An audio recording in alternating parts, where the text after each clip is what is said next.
రండి, వేడి వేడి దోశ, వేడి వేడి దోశ, ఉల్లి మామూలు మసాలా ఊతప్పం, వేడి వేడిగా దోశ,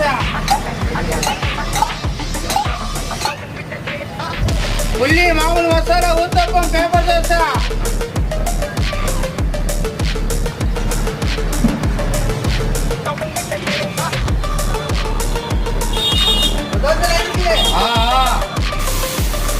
ఆడు చెప్పడం అవసరం, అయితే దోశ ఆడు చెప్పాలి. అయిపోయినా వేడి వేడిగా